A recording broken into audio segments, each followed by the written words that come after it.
We have really done quite a bit of NMR in the last 3-4 months. If you realize how much we have written, how much we have tried to understand, right?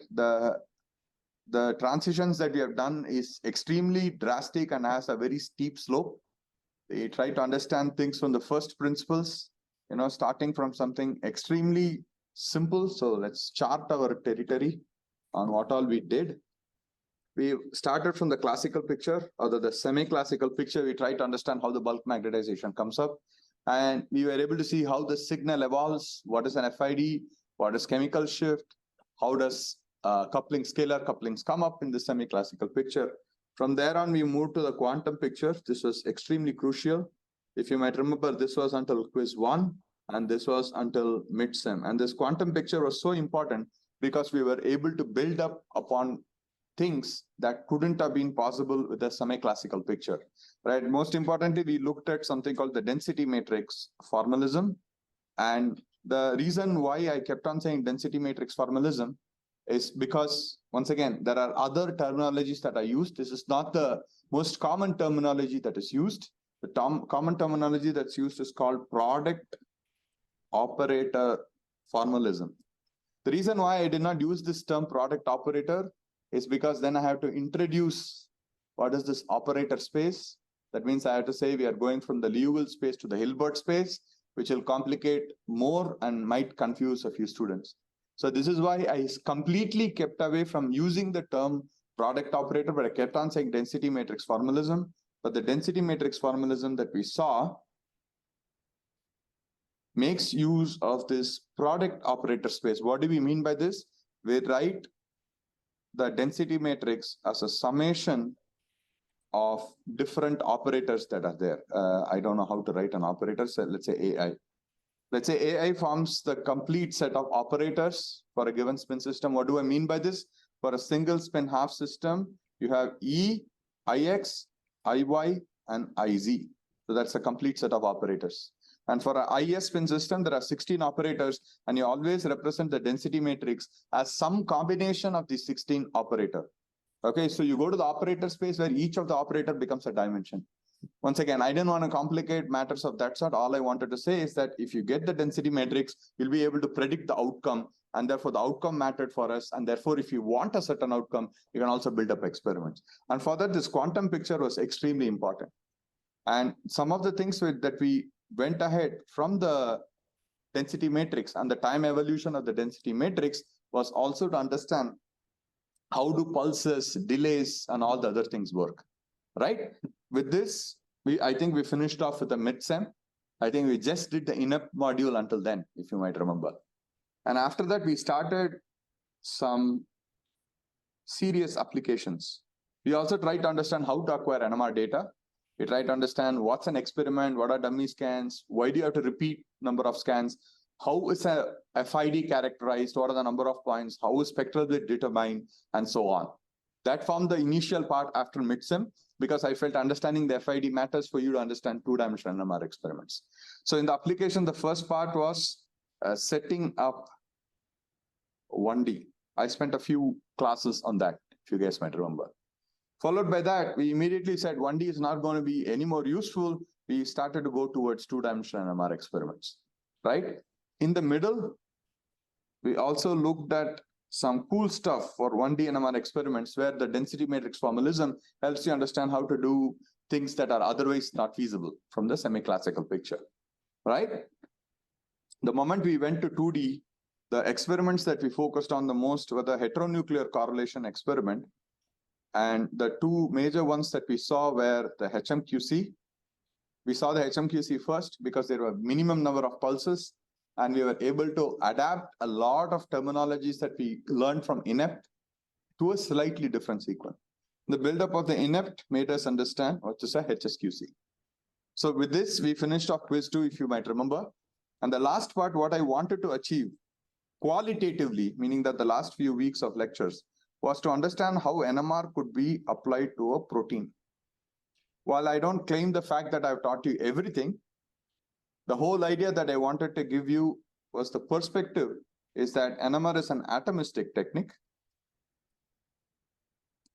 meaning that you will be able to get a resonance for every NMR active spin in a biomolecule. I hope that point came across to you guys.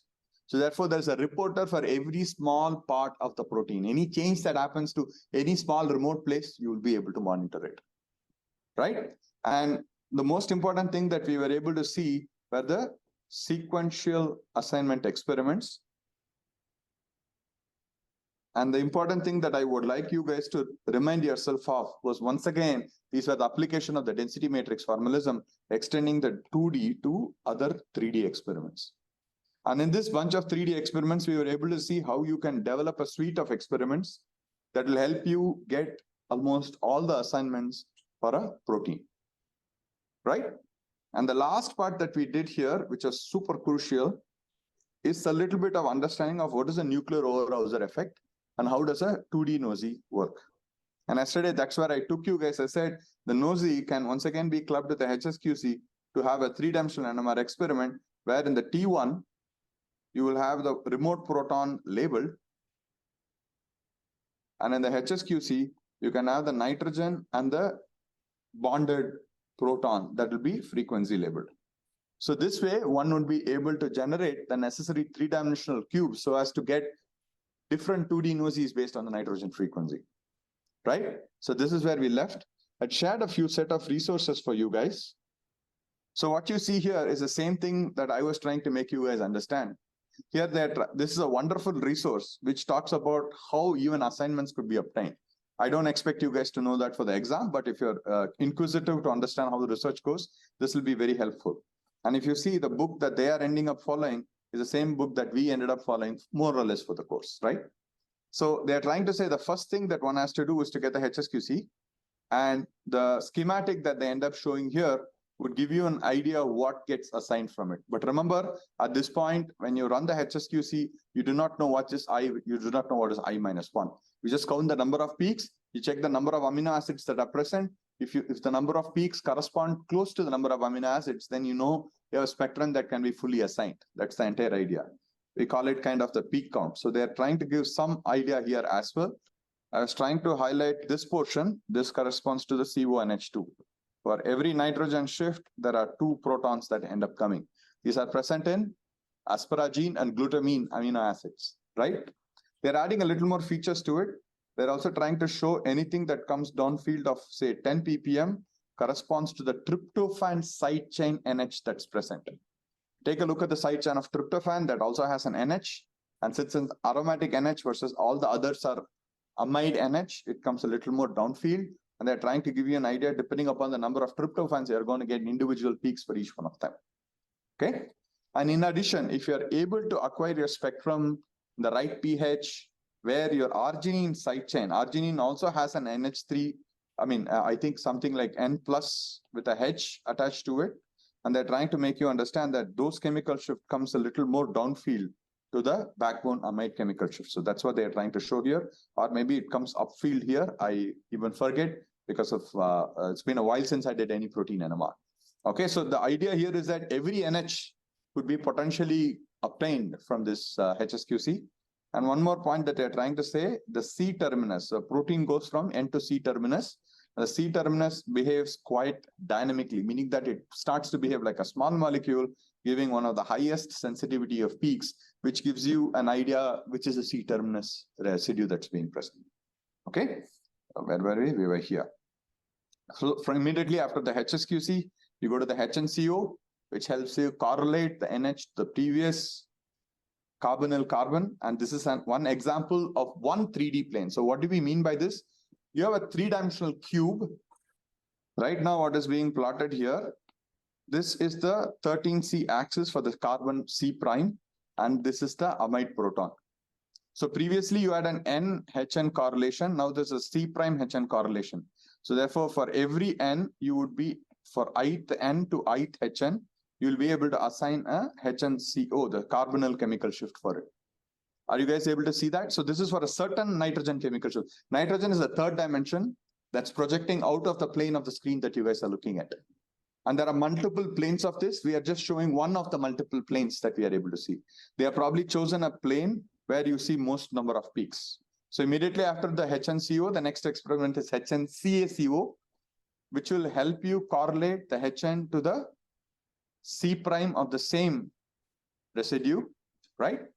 And this is that experiment where you are able to see a weak I-1 peak as well. Although you pass through HN to Ca to CO, one of the students asked, how will you apply pulses within carbon, which are just selective? Yeah, sometimes there is leakage. You cannot completely avoid it. The HNCO should only give I to I, nitrogen of HN of I to carbonyl of I. And they're trying to show you some examples where some weak peaks are also present. So that's what is being written there. The weak peak that you see is from I to I-1, which will be the HNCO experiment. So putting these two data sets together will help you understand. There you go. I think this is an overlay of the HNCO with the HNCaCO. The HNCO is probably in the purple. And yeah, the HNCO is in green and HNCaCO is in purple. And you're able to see for every NH, you're getting two COs. One from I, the other from I-1, and two experiments are overlaid, right? So keep on going. After you get the HNCO, the next thing that you would like to have is the HNCa. Within this one experiment, each HN will give to the C alpha of itself and the previous. And quite often, the C alpha of the previous will have lesser intensity. So in this, what you're able to see, the C alpha of -1 is always less in intensity. Are you guys able to see that? For each one, there are two C alphas that are coming. The one that's most intense is I itself. The weak peak is I-1. Yeah. So this is I and this is I-1 because the coupling for this is 11 hertz. Well, the coupling for this is 7 hertz, right? So if you set it as something like 10 hertz, the I will come the most intense, the I-1 will come less intense because you're going to lose quite a bit the sine pi j tau, where the tau is not set to 7 hertz, right? Appropriately. So let's continue. So once you get that, the next experiment that one looks at is the HNCaCO. And if you're able to see the overlay, I'm not sure whether people are able to see, there's a blue overlaid on the green. I think the blue is the HNCOCA, while the green is HNCa. HNCa gives both, HNCOCA gives only one. And if you see nicely, the overlap happens, and therefore people will be able to assign these chemical shifts. So instead of boring you guys over and over, I request you guys to go take a look. HNCOCA, this gives only one set. Then following that, one does a CbCaCONH. Is that what is being done? Yeah, it's a CbCaCONH, where for every NH, you have the C alpha and C beta of only -1. Previously, you got C alpha of I and C alpha of I-1. Here you get both I-1, but C alpha and C beta, right? Of course, the next experiment will be HNCaCb, where for every NH, you're going to see 4 peaks. For every NH, you're going to see 4 peaks. C alpha of I, C alpha of I-1, C beta of I, and C beta of I-1. Okay, so these are real data acquired for proteins. I think I'm going to skip from here. There are other experiments that are Stoxy type transfer. I told you, similar to NOSI, there's another experiment called Toxy, which kind of is like COSY, but beyond 3 bonds, right? So there, once you end up running the experiment, are you able to see for the given NH, C alpha, C delta, C beta of a given I-1 arginine is being observed? Similarly, you are also shown an example of a threonine, which are C alpha, C beta, and C gamma. So this way, one could actually put many experiments together to get an entire assignment. This will be the similar experiment, but instead of getting the carbon labeled, this will be a proton labeled in the indirect dimension. So yeah, HBHACONH. So my request would be for you guys to slowly look at all this data, because there is definitely going to be a question for 5 to 10 marks where I'll ask you, give a qualitative picture of what experiments are used to obtain sequential assignments across all protonated and all proton resonances and nitrogen carbon resonances in a protein. Okay, so please be prepared. I expect you guys to give an answer. You don't have to worry about Toxy. Toxy just gives you more idea on what all one could actually end up achieving. HCCH COSY is another experiment. So we can keep on going on and on and on without stopping. So what is the point of getting chemical shifts and what is the point of NOSI? When I finished the lecture yesterday, I said, if you have to recreate a protein structure, NMR looks at it indirectly, you get multiple proton-proton distances, which you put together in a software that gives you a certain fold, right? So NOSI helps that way. How does chemical shift helps? We did agree that chemical shifts are useful when you're trying to look at interactions of protein-protein, small molecule binding and all that. But in the last 15 years, there has been remarkable progress in using just chemical shifts to a tertiary structure. Okay, this has been going for 30 years. So I'm going to show you some publications. This is one of the very early papers by one of the pioneers in the field by name David Wishart. What David Wishart was able to say is that just by taking carbon chemical shift, he would be able to assign the secondary structure of proteins. What he was able to say is that the local environment of an alpha helix is diversely different from a beta sheet. And once again, both are significantly different from a loop or unstructured region. That because the conformational sampling of the phi-psi angles for alpha and beta versus loops are quite different. If they are different, then the orientation or positioning of atoms next to each other in an alpha helix will be different from a beta sheet, will be different from a loop, which will be significantly different from an unstructured region. So this was the hypothesis. And the initial paper, as he claims in this abstract, was done with just H-alpha protons to show that the H-alpha protons are sensitive to secondary structure. But here, the problem with H-alpha protons is to assign them is not easy. You got to do HSQC, HNCO, HNCACO, and then HNCOCA, right? To make sure your sequential assignments are there, and then assign the H-alpha, which takes a little bit of time, isn't it? So instead of that, if you're just able to get the amide proton assigned, amide nitrogen assigned, and carbonyl assigned, can we get something done is the overall idea. So here, he just ends up using carbon shifts. One can also use nitrogen shifts today. Of course, he's trying to say how it was referenced, but I'll give you a quick idea on what could be done.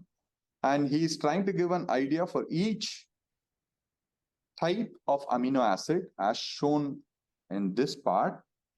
Each type of amino acid, where does the C alpha range come up? Where does the carbonyl range come up? Where does the C beta range come up? Yeah? Okay. So with that being the case, he was also able to compare them with different structures and where should alpha helices come, where should beta sheets come. In addition, there's one more point which I'm not clearly saying. He also took many tripeptides which don't form any secondary structure, measured the chemical shifts of that amino acid and took a difference between random coil chemical shifts to a one where you have a structured region. And overall, what he was able to show is that, so this is the secondary structure of the protein he was working with. And he's trying to use chemical shift index obtained from C alpha, chemical shift index obtained for carbon, and then chemical shift index obtained from H alpha, which was a previous publication. Okay. And you get different numbers. You get 1, 0, -1. 1 says something, 0 says something, -1 says something else. Okay. As you guys are able to see. Interestingly, as you see, the values of 1 quite nicely match with significant portion of the alpha helices that are present in this protein. Do you guys see that? Right? Whenever you get a value of 1, you're able to see it nicely forms a alpha helix. That's essentially what he was able to do. There are also places where it reports wrong. So what he does is that instead of using each one of them separately, he uses a consensus approach. What's a consensus approach? You take all the 3 outputs and ask which output is common across all of them. So therefore, you are surely saying the alpha helices are properly picked by this chemical shift index. Makes sense? So this is as old as 1994. And this is also using 20 different proteins and trying to say what is the reliability of this data that is being obtained. Okay, how many of you are born in 1994? Hands up. Here you go. I actually see no hands here. I was 10 years old then, so I can't expect you guys to be born. But anyway, the point is the power of chemical shifts were very well known then itself. Okay. And the next thing that came up, let me see whether I can open it. No, not this one. Yes. So can you explain the tripeptide thing again? So you took separate tripeptides. So basically, you need to have a control data set to know which is unstructured. You need to have a reference point, right? So what people did then was that they would have a protein structure from crystallography, make that protein in a bacterial cell with 15 and C13 labeling, do the three-dimensional NMR experiments, get the chemical shift assignment, and see whether there is any correlation between chemical shift and the secondary structure. That's what David Wishart did. But what would you compare? If you compare the absolute values, maybe they will not make sense. You have to measure something called secondary chemical shift, meaning that you measure the chemical shift for a protein. Remember, there is a tertiary structure also. We are talking about secondary structure from chemical shifts. Okay, the tertiary structure could still give a different chemical shift for an unstructured region, right? So what he did was to take, let's say, alanine, juxtapose it in the N terminus and C terminus with all 20 combinations, just for an example I'm giving. Okay, and then measure the chemical shift of the middle alanine, under the assumption that when you put tripeptides, they cannot properly form any secondary structure. Very rarely they'll form a beta sheet or something, but that will also be transient. So any chemical shift that you measure in that context will have no secondary structure associated with them. So if you take the average of the chemical shift and subtract it of the chemical shift that you get for a protein, then you kind of get just the naked information of the secondary structure. And he says, use that information and plot it. If it's a -1, it says it's alpha helix. If it's 0, it's random coil. If it's +1, it'll be beta sheet. Kind of an idea. Okay. Now the next one, which came up in 1999. The gentleman that you see here is one of the pioneers of biomolecular NMR, Adrian Bax, has contributed significantly. So if you guys get super motivated on these lectures, you should go back and read many of his papers to get even more motivated on amazing techniques he has come up with in the last 30, 40 years of actually close to 50 years of his research.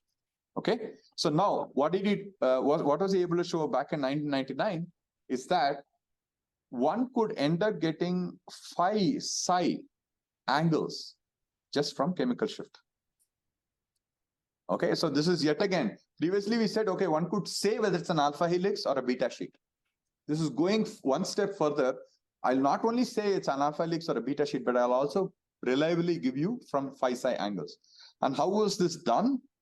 He ended up measuring chemical shifts across different carbons and nitrogen, C alpha, C beta, HN chemical shifts, all were measured for 20 different proteins.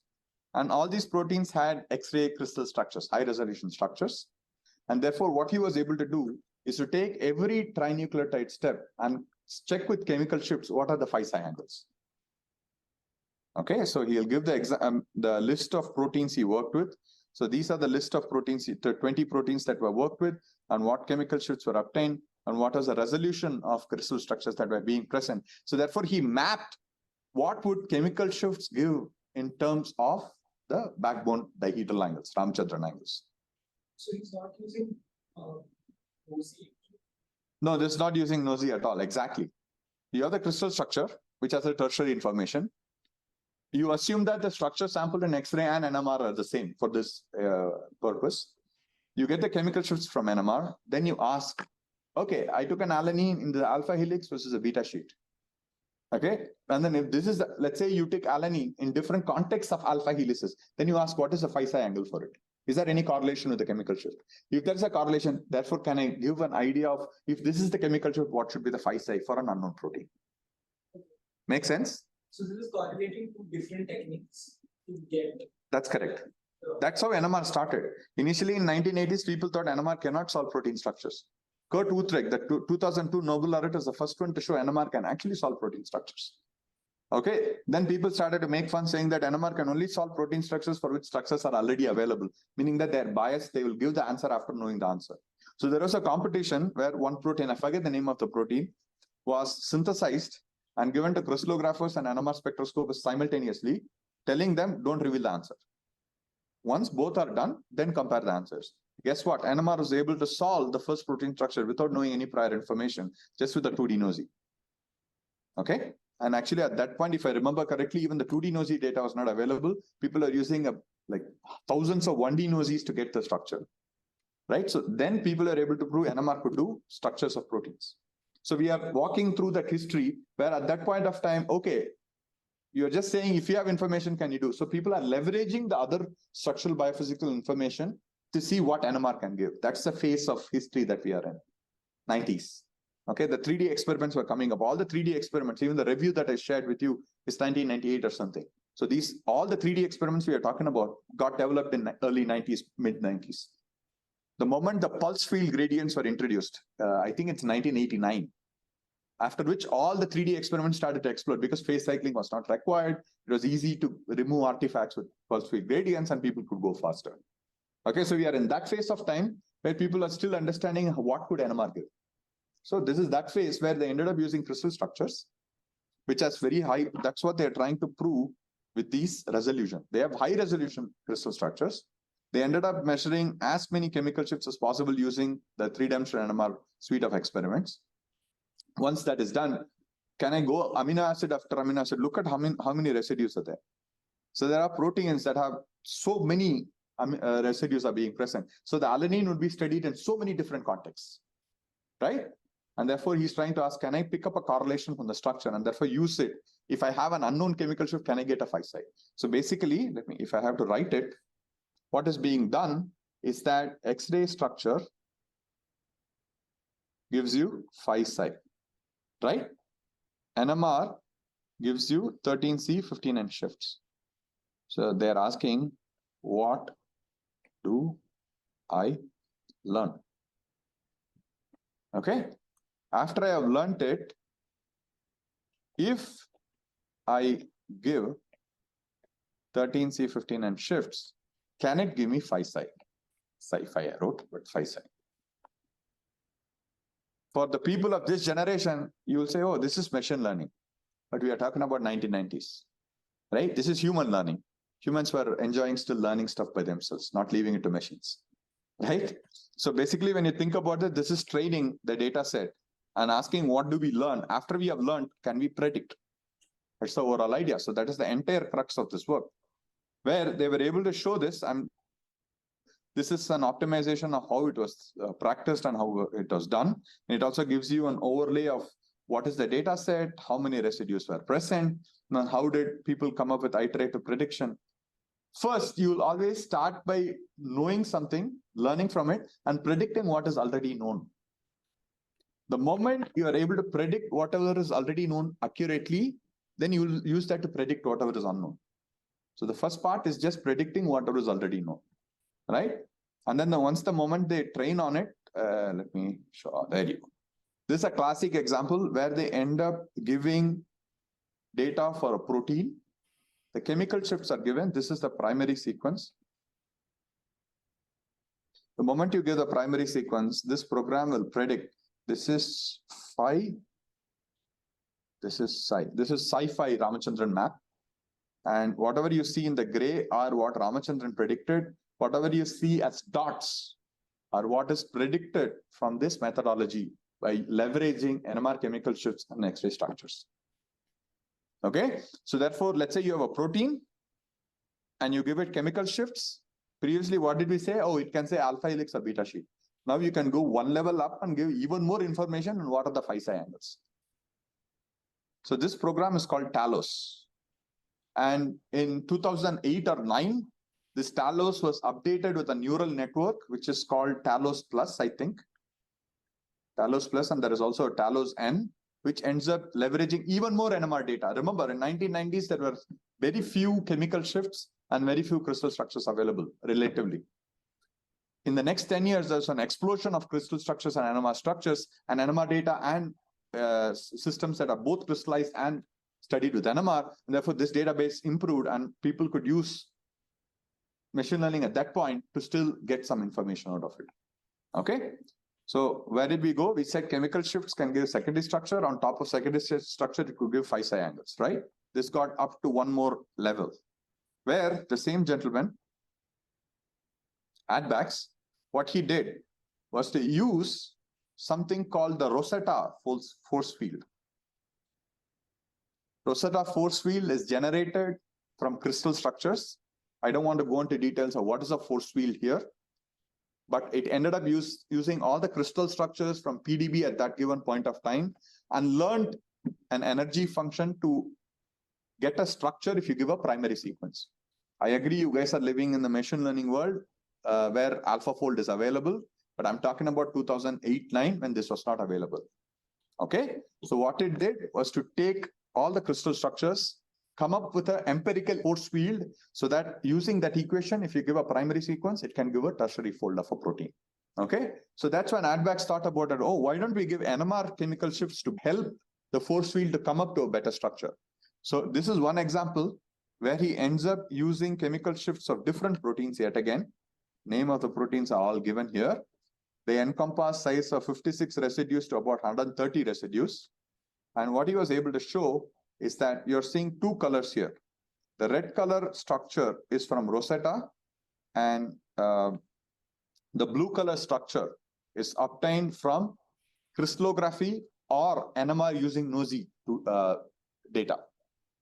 And what he's able to show is that the CS Rosetta structures, which only uses the Rosetta force field and chemical shift of the backbone, gives structures which are really, really close to the experimentally observed structures. So what is so big about it? I'll tell you what is so big about it. We were just thinking about how many parameters are required to define a structure for 2 atoms, for 3, for 4, and for 6, and so on. It explodes very quickly, right? Now imagine your 2D NOSI spectrum, that there'll be a lot of peaks in the 2D NOSI to carefully assign. There'll be a lot of overlap as well. So the process of getting the backbone assignments, getting the proton assignments in a NOSI, and then converging on a structure, it used to take 5 years in 1990s. When I was doing my PhD, when I started my PhD, it used to take several months. And this methodology that you're able to see with chemical shifts can be obtained within 1 day.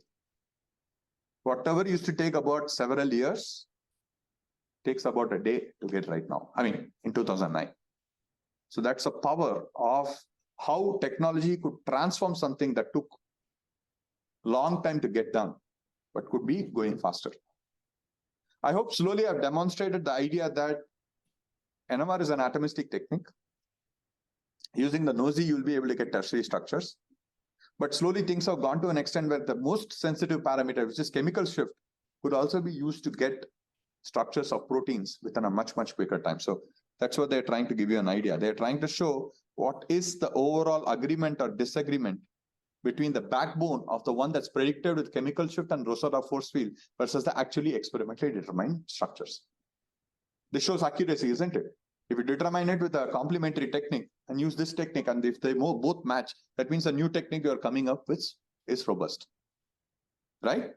So that's what was done. Yet again, in the recent times, Advax has shown once again saying that using AlphaFold, where you give a primary sequence tertiary structure, can be predicted without any experimental data, can be validated with NMR chemical shifts and something called residual dipolar couplings. And so things are evolving at a rate that you guys can't imagine.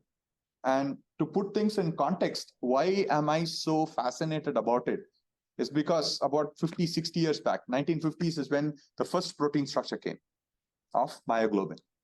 When that structure came, people are so enthusiastic. We understand the structure, we can understand the function. But it used to take several years to crystallize a protein, to get data, interpret the data to get the structure. Then slowly NMR spectroscopy came where people said it can't solve structures. Then it started solving structures. Oh, it can solve structures, it's going to take 5 years to solve a structure, right? So therefore, it cannot be high throughput. You can never get many structures of proteins from NMR. No, that changed. Then people are able to solve structures within 2 to 3 months, right? And from there on, people are able to solve structures within 1 day. And today you guys are sitting, you don't have to solve structures. Give me the primary sequence, I'll give you a structure. That's a huge leap that the scientific community has taken, and NMR has also contributed towards it, right? To wrap up this discussion, I would like to show some set of idea. Is not the latest of data. This is what you guys have been seeing so far. Let me repeat so that we get it recollected. Spectrum of very small molecules is sharp and well resolved. The moment you go to proteins, the number of resonance increases, the width increases. So 1D NMR is not going to be useful. Therefore, you go to 2D to get CH or NH kind of resolution. So this is one example that has already been spoken, and we know that for a protein, the nitrogen HSQC forms the fingerprint. Folded and unfolded gives completely different set of resonances. So therefore, one can actually characterize the folded state of a protein system using NMR. And this is what I was telling a moment earlier. Depending upon the amino acid type, the chemical shifts of different C alpha, C beta, C gamma protons, and the H alpha, H beta, H gamma protons are quite different, which helps you get a lot of information of the protein. So this is one example where how do the protein NOEs help? So basically what is being shown here is that when you have an ith residue that's being present, and you have the I+1 residue that is being there, the amide proton and the H alpha of the I and I are about 3 angstroms of each other. The nosy will give you something there, right? And the H alpha will give to the I+1, because remember it goes from I+1 to I+2 here. So the H alpha to Hn of I+1 to I+2 is about 3.5 angstroms. And the same H alpha also speaks with this Hn, speaks with the, oh, sorry, I think I'm skipping something here. I+2 is here, and I think I+3 is here. So slowly, yeah, that's why it says I+3. Slowly, what you are able to see, if you're able to get the distances across all these protons, you'll be able to get a network of NOEs to define a structure for you. Is that true? Right? Similarly, it's also giving other examples of how similar to H alpha Hn helping NOEs helping you get a structure, how the amide distances, about 2 angstroms, 4 angstroms, 5 angstroms, are sensitive to give you local structure using the nosy experiment. Right? Makes sense? The summary of the distances between I and I+1, I+2, and I+3, and I+4 are given here. The moment you give it for all different amino acids, you'll be able to get a tertiary fold, right? Similar is the case for beta sheet. And here, you cannot talk about I and I+1. You will have I and I+1, but it also goes with parallel and anti-parallel beta sheets, where you get different distances depending upon what is the orientation. Beta sheet could be parallel or anti-parallel.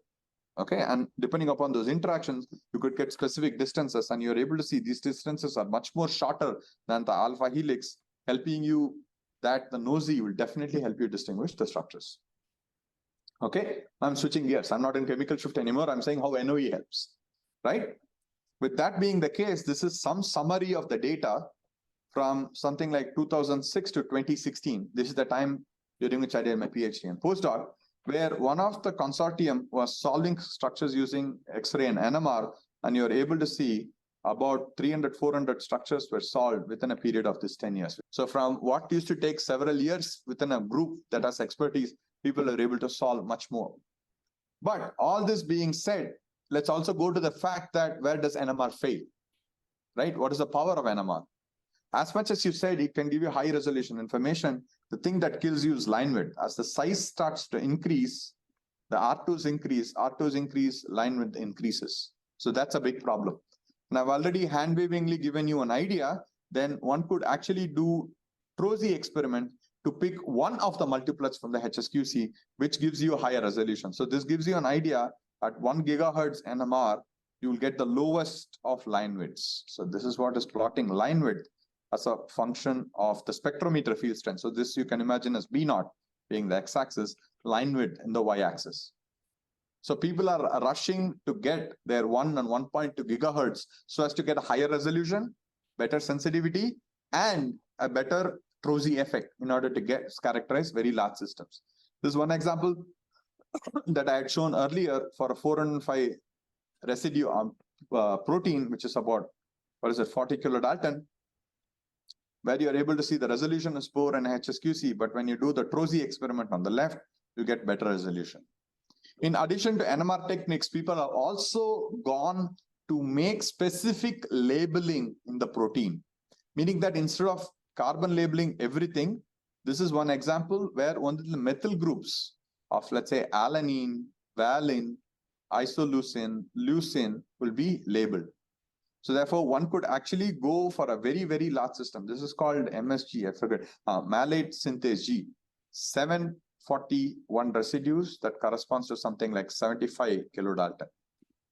Okay, so from 25 kilodalton, which was the limit of what could be studied with NMR, there are other techniques that one could come with, especially specific labeling, which will help get better resolution and sensitivity. Make sense? So one could still get the structure of a very, very large system. So these are the examples that I gave where one could use chemical shifts to get information of secondary structure, to get phi-psi angles, and also get tertiary structure of proteins.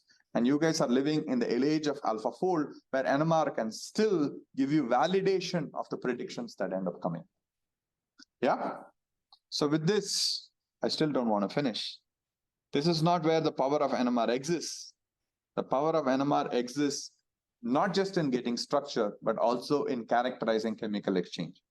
In order to do this, let me give you a quick idea of what is chemical exchange. As a chemist, you guys know a system would potentially be in equilibrium. Everything is in equilibrium. Nothing stays put in one given state. For instance, a protein could have a chain that keeps moving back and forth. Okay? X-ray crystallography gives a direct picture of the protein or the biomolecular system itself. NMR gives you an indirect structure, meaning that structure derived from indirect information. We just get proton-proton distances and we mathematically solve for a structure. On the other hand, crystallography gives you the structure directly. So there are advantages to both techniques. The resolution that you get in crystallography can never be beat by NMR. Few examples are there when NMR beats, but there are just a handful of examples. Right? In general, resolution that you get in crystallography is one of the best. Okay? NMR is a high resolution technique, but at the same time won't give you structures that are, beautifully defined at some point. Which also is okay, because not all systems will work as a rigid entity. All systems are floppy. So that's where NMR's power comes. So when you start to say things are floppy, then they exchange between different states. And what you'll learn from this course is that chemical shifts are super sensitive parameters. So if they're exchanging between different states, the different states will have different chemical shifts. So therefore, NMR could pick it up. So NMR's power comes not only in seeing structure, but also looking at conformational fluctuations in solution. Let me define a few parameters. So whenever you have something like this, the equilibrium constant will be defined as concentration of B over A. Right? Basic chemistry. Let's say you have forward rate and backward rate. That's also going to be defined by Kf by Kb. Is that right? So now, for A state, you will have a given chemical shift. For a B state, you will have a given chemical shift. I'm talking about the same NH. Let's say you have a protein which undergoes an exchange from random coil to alpha helix and back and forth. Right? That could happen, right? And that's what gives its function. The flexibility is what gives its function. In reality, proteins, biomolecules end up working on a wonderful balance of structure and dynamics. For instance, the bones give you structure while the joints give you the dynamics in order to use the hand the way you want to use it. So yet again, NMR is this technique which can look at structure and dynamics simultaneously. That's the power of NMR, not just solving structures. Okay. Now, what I'm trying to say is that the same hand being like this, let's say being open versus closed, the chemical shift of, let's say, one of the finger is going to be different. Would you guys agree with that? Open state has different environment, closed state has a different environment. So the chemical shift of the same finger is going to be different in these two states. So the interesting aspect is that the chemical shift difference, writing as offsets, but you can always write it also as chemical shift difference. How does it compare with the rate of exchange? What is rate of exchange? Sum of the backward and forward rate constants. I'm assuming both are unimolecular processes. The equations change for other orders. I'm not going to worry about it. I'm going to give you a simple example where A exchanges with B and both are unimolecular. Okay. Then you have the equilibrium constant defined this way. So now what you're trying to define is yet another parameter called K exchange. You also have chemical shift difference between the two states that you have. So what are we trying to say? How does the chemical shift difference end up comparing to the rate of exchange? If the chemical shift difference is much larger than the rate of exchange, we call it slow exchange. What do we mean by this? Then a peak will come for each of the state, and their intensity or their integration will be proportional to their population. For open, you will get, depending upon the population, let's say most of the time I'm closed, sometimes I'm open, right? The intensity of the open state will be lesser, or the integral will be lesser versus the closed state. On the other hand, if I'm having open and closed to the equal amount of time, you're going to have peaks that are going to be equally intense. And the chemical shift indicates open and the closed state. So this regime is called the slow exchange regime. On the other hand, if you are having a case where the chemical shift difference between the states, it's much lesser than the rate of exchange, then what do you end up getting? It's an average chemical shift. meaning that it'll be a population weighted average. So you will get an average chemical shift, which will be PA times delta A plus PB times delta B. Although both states are present, you find an average of things. This is similar to your CPI. If somebody asks you a CPI, let's say it's 8, nobody knows which courses you got a 10, which courses you got a 9, which courses you got a 7. So fast exchange is like your CPI. It just gives one number, but other states could exist. You could have done one course extremely well and some other course extremely bad. You could have gotten a 4 or 10 also in some of them, right? So the interesting aspect is that NMR can see slow and fast exchange, which gives you different signatures altogether. Now, you might always ask what happens when the chemical shift difference is similar to the rate of exchange. That's when NMR becomes blind. You start to lose the resonance. So what I'm going to do right now is to show you some classic examples. This is notes by one of our colleagues from TAFR Hyderabad. So this is the classic example where people realized NMR could characterize dynamics. This is an example where the lone pair on nitrogen would be in resonance with the aromatic ring. When it's in resonance, let's say when it forms the double bond, do you realize these two methyl groups are not equivalent anymore because there are groups here that are different? Correct? Yes? When the double bond is formed, you have two different states, A and B. But remember, since they are going to be 50-50%, what's going to happen? You're going to have slow exchange. You're going to get peaks for them separately with same intensity. Same intensity because the quantitation of both methyl groups are one and the same. Right? When you increase temperature a lot, what is going to happen? This resonance is going to get reduced. Right? So at that point, it acts as a single bond. And therefore, what could happen? This CN bond could rotate. Correct? When it rotates, both the methyl groups appear to be one. Yeah? So this is at high temperature. This is at low temperature. And you could have cases where at intermediate temperature, the broadening happens.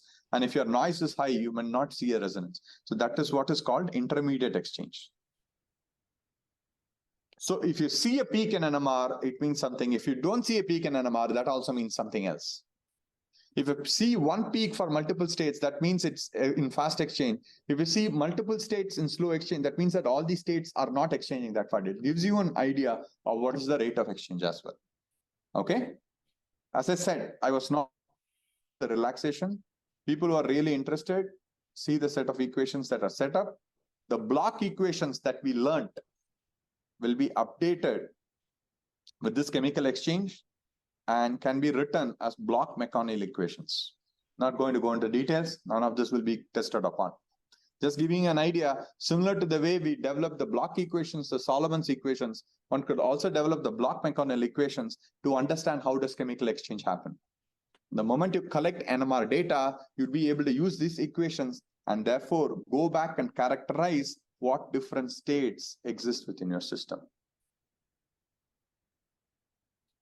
And this has been one of the paradigmatic shifts in the past 10 to 15 years, which has repositioned NMR in highlighting very small populations. So remember, in this case, the population of A will be low because the reverse rate constant is lower. If you take crystallography, you'll end up only seeing B most often. But on the NMR, on the other hand, NMR can give you information on A. So then you might ask, what is the importance of a low concentration species? Most often in the cell, you don't want to have a protein that's always ready to function because it will cause frustration of the protein because it will keep on taking the reactants and it will burn everything. So similarly, a protein ends up staying in a ground state by more or less not functioning, but when it wants to function, it changes to some other states and starts working. And that's once again where one could actually characterize the lowly populated states with NMR using the relaxation techniques. As much as I have bragged about the fact that we started from something trivial and were able to go until the protein structure, remember, another 60% of the story is left, which I cannot complete. You guys have to take your own passion, read books, read papers to get yourself excited. And people like me, Vinesh and Jeet have thrived on learning this literature and have gotten excited to work in this field of science. Okay. with this, I think I would stop and ask Jeet to add any few words if you may have. So I think you have explained it very beautifully. Thank you, Jeet. So I hope it has given a decent overview on how NMR helps. Not to get just structures. Any questions from Bhopal? Sir, chemistry difference, you are comparing chemistry difference in the case. And then Yeah. you go from ppm to hertz. Yeah, that's a good question. You have to compare like to like. So you'll convert this to hertz and you'll compare this in second inverse. You have to compare like to like. You can't compare ppm to hertz, right? So you'll convert ppm to hertz and K exchange will be in second inverse units. Makes sense? Thank you very much.